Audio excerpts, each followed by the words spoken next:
Online BSc physics में आप सभी का स्वागत है। हमारी जो चर्चा चल रही है वो चल रही है इनऑर्गेनिक केमिस्ट्री और इनऑर्गेनिक केमिस्ट्री में चैप्टर नंबर चल रहा है 8 गैस अवस्था।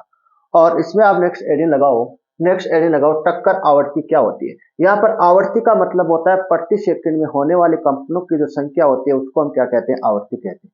आवृत्ति का सीधा मतलब होता है कंपन, मतलब प्रति सेकंड कंपनों की जो संख्या होती है उसको हम क्या कहते हैं, आवृत्ति कहते हैं। लेकिन हमें क्या पढ़ना है, हमें पढ़ना है टक्कर आवृत्ति। क्या पढ़नी है, टक्कर आवृत्ति। जब दो कण क्या क्या करेंगे, टक्कर करेंगे, तो टक्कर के दौरान कण क्या करेंगे, कंपन करेंगे, और इस कंपन को क्या बोलते हैं, टक्कर आवृत्ति बोलते हैं। आवृत्ति का सीधा मतलब होता है कंपन, मतलब टक्कर के दौरान, किसके दौरान, टक्कर के दौरान कण क्या करेंगे, कंपन करेंगे, उस उसको हम क्या बोलते हैं, टक्कर कंपन, टक्कर आवृत्ति बोलते हैं। अब ध्यान से देखना, इकाई आयतन में इसकी परिभाषा किस प्रकार से लिखेंगे। इकाई आयतन में प्रति सेकंड टक्करों की संख्या, प्रति सेकंड टक्कर की संख्या, टक्कर की संख्या क्या कहलाती है, टक्कर आवृत्ति कहलाती है। क्या कहलाती है, टक्कर आवृत्ति कहलाती है। प्रति इकाई आयतन, इकाई का मतलब होता है आयतन का जो माप परिणाम है वो कितना होना चाहिए, 1 होना चाहिए।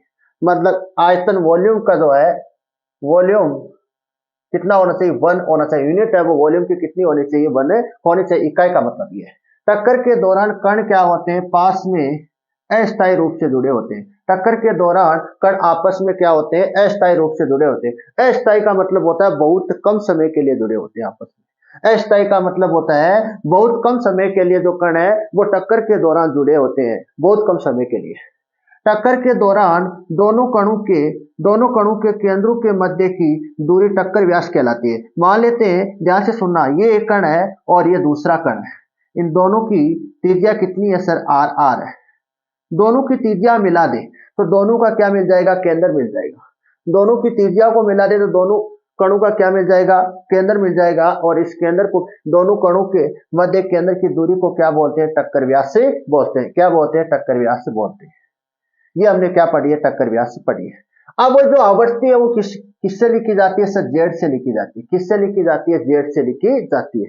अब ध्यान से देखना, जो आवृत्ति है वो किस पर निर्भर करती है। आवृत्ति है वो समानित दाब के समानुपाती होती है। आवृत्ति किसके समानुपाती होती है, समानित दाब के समानुपाती होती है। समानित दाब को किससे लिखा जाता है, फाइ से लिखा जाता है। और जो आवृत्ति है वो किसके, टक्कर व्यास के समानुपाती होती है। किसके समानुपाती होती है, आवर्ती वर्ग टक्कर व्यास के क्या होती है, समानुपाती होती है। यहाँ पर क्या लगा, वर्ग लगा, तो वर्ग टक्कर व्यास के क्या होती है, समानुपाती होती है।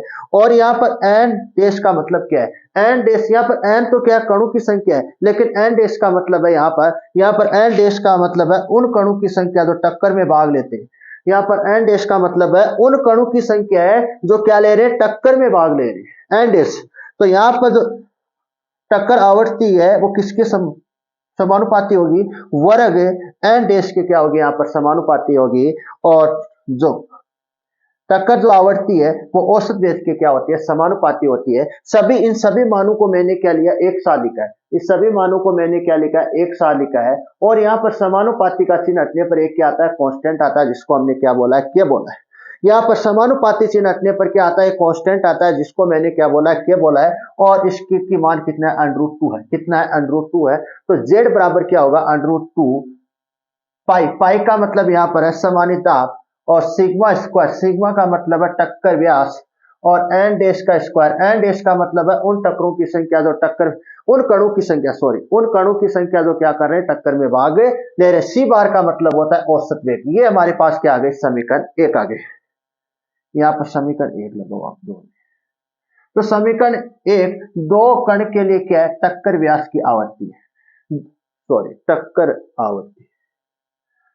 समीकरण 1, दो कण के लिए टक्कर आवृत्ति है, टक्कर आवृत्ति है। समीकरण 1 है वो समीकरण 1 किसको व्यक्त करती है, समीकरण 1 दो कण के लिए क्या व्यक्त करती है, टक्कर आवृत्ति को व्यक्त करती है, टक्कर आवृत्ति को व्यक्त करती है, टक्कर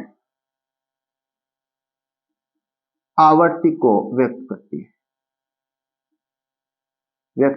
इस प्रकार से देखो,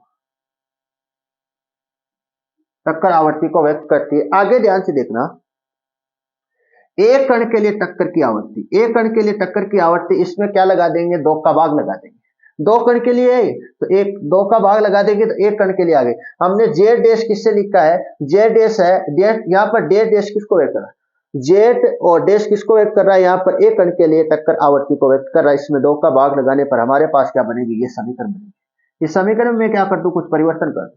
किस प्रकार का परिवर्तन कर दूं, ऊपर नीचे वन अंडरूट, ऊपर नीचे √2 से √2 से गुणा कर दूं तो हमारे पास क्या बनेगी, ये समीकरण बनेगी। और यहां से 2 से 2 क्या होगा, कैंसिल होगा, और ये हमारे पास क्या आ जाएगा, एक कण के लिए टक्कर आवर्ती आ जाएगी। क्या आ जाएगी, एक कण के लिए टक्कर आवर्ती आ जाएगी। वेरी वेरी इंपॉर्टेंट है, इसको लगा देना। अगला जो टॉपिक आएगा वो आएगा माध्य मुक्त पद क्या होता है। माध्य मुक्त पद क्या होता है, इसकी साधारण जो डेफिनेशन होती है वो इस प्रकार से लिख सकते हो आप, सबसे इजी डेफिनेशन लिख सकते हो आप, टक्कर से पहले कण की तय की दूरी। टक्कर से जो पहले, टक्कर क्या कर रहा है, टक्कर अपनी प्रारंभ से चलना प्रारंभ कर रहा है। क्या कर रहा है, प्रारंभ से चलना प्रारंभ कर रहा है। जो टक्कर जो दूरी तय की है टक्कर से पहले, वो दूरी क्या कहलाती है, माध्य मुक्त पद कहलाती है। मतलब टक्कर से पहले कणों की दूरी क्या कहलाती है, माध्य मुक्त पद कहलाती है। और आप थोड़ी परिभाषा और एक्सटर्नल लेवल पर लिखना चाहते हो तो दो कर्माकर टक्करों के मध्य तय की जो दूरी है वो क्या कहलाती है, माध्य मुक्त पद कहलाती है। दोनों परिभाषा सही है, आपकी जो मर्जी है वो परिभाषा यहाँ पर लिख लेना। अगली जो लाइन है वो क्या कहती है, माध्य मुक्त पद का मान, माध्य मुक्त पद का मान औसत वेग व टक्कर की आवर्ती के अनुपात के बराबर होता है। यहाँ पर माध्य मुक्त पद का मान किसके बराबर होता है, औसत वेग व टक्कर की आवर्ती के अनुपात के बराबर होता है।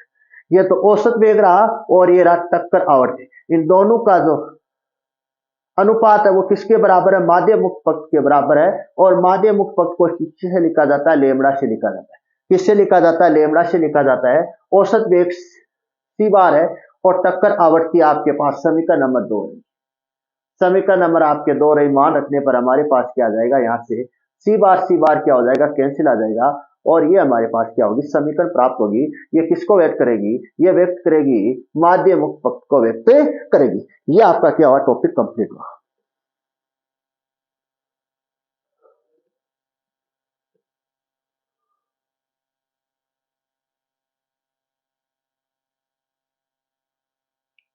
माध्य मुक्त पक्ष, माध्य मुक्त मतलब टक्कर से पहले कणों की तय की दूरी। टक्कर पहले क्या कर रहा है, टक्कर करने से पहले जो दूरी तय की है उस दूरी को हम क्या बोलते हैं, माध्य मुक्त पक्ष बोलते हैं। मतलब टक्कर है, कण क्या नहीं कर रहा है, टक्कर नहीं की, टक्कर नहीं करने से पहले जो दूरी तय की है वो क्या कहलाती है, माध्य मुक्त टक्कर कहलाती है।